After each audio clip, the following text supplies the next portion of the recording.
president. Recep Tayyip Erdogan made the statements upon returning from the Islamic Cooperation Organization summit, which his Syrian counterpart also took part in.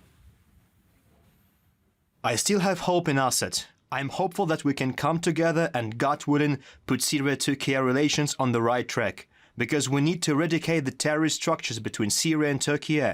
There is a foundation for a fair and lasting peace in Syria. The steps that need to be taken to achieve this are clear. We extended our hand to the Syrian side for normalization. We are not the ones threatening Syria's territorial integrity. The threat from Israel right next door is not a myth. It should not be forgotten that the fire in the region can spread quickly in unstable territories. Well, let's discuss developments now and welcome onto the programme West Asian Studies scholar at the University of Tehran, Hassan Al-Madian. You're most welcome. Mr. Erdogan has referred to the threat posed by Israel. He also said that Turkey has broken off relations with and will not take steps to improve them with West Jerusalem.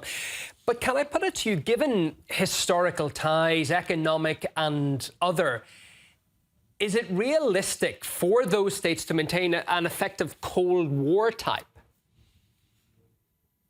Well, this has happened previously with Erdogan coming with the same rhetoric saying that Turkey will basically sever ties with Israel. We should wait and see to what extent this materializes in any meaningful way.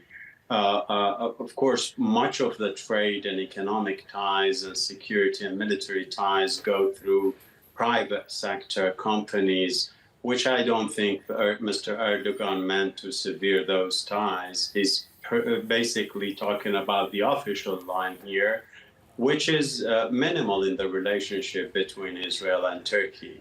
As I said, we don't know, we've heard this before, we don't know to what extent this will materialize in any meaningful way that can put pressure on Israel, but so far this is the rhetoric. OK.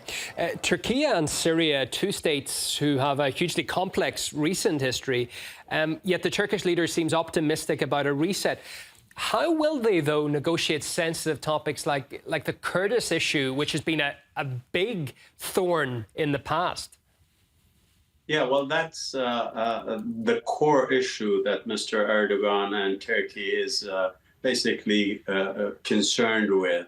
You see, there are different priorities. For the Syrians, the Kurdish issue, the YPG, that Turkey sees as terrorist organization, is a secondary importance, whereas for Turkey is the primary target for any normalization with Syria.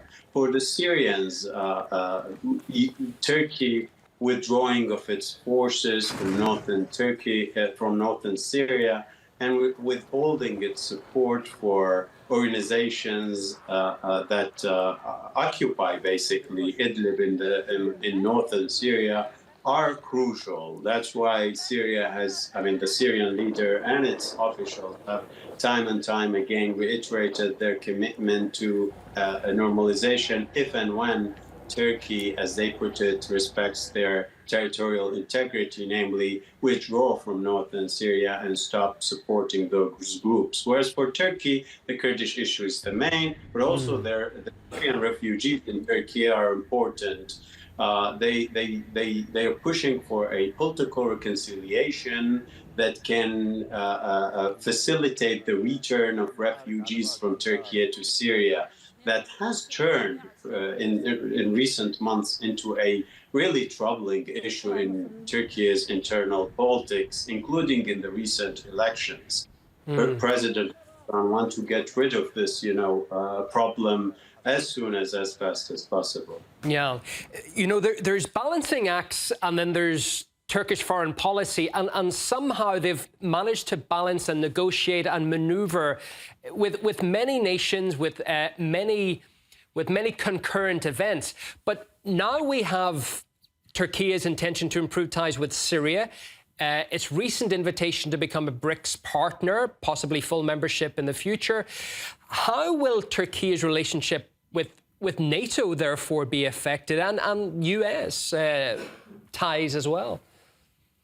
Well, Turkey has never been an easy partner to the NATO. It's been a member, but of course, it has had many differences with the United States, with other parties to the NATO. It's the only big Muslim nation in the NATO. And one of the reasons why it is, as many Turkish scholars view it, it didn't become a full member of the EU is the fact that it's one of the other that is a Muslim nation. Within NATO, the Turks have built very close ties with Russia, with parties that are not on good terms with the NATO. So I think, their balancing act, international balancing act, while rhyming with the transitional period internationally in the international system, at the same time, they put a cap on the length and depth of their cooperation moving forward with the NATO. BRICS is rising as a competitor in many ways and many aspects to the so-called rules-based system that is dominated by the United States. The mere fact that Turkey is inching closer to full membership and expressing its willingness to join tells us that trouble is on the way. And I think though balancing act can be managed in issues that are of secondary importance, but when it comes to core issues of security and military aspects, high politics, as it is called in the political literature, I think there are limits. We will see much more trouble between Turkey and the NATO and the United States moving forward if this is to continue as a Turkish policy. Oh, yeah, it's a fascinating time for geopolitics in that region. Thanks so much for helping us make sense of it this hour. Hassan Ahmadian, West Asian Studies Assistant Professor at the University of Tehran. Good to see you. Now, change is in the air, as we alluded to, in Washington, with a Trump 2.0 administration preparing to take the reins in January. But what will the return of the MAGA Republicans mean for America's foreign policy? Crosstalk debates next.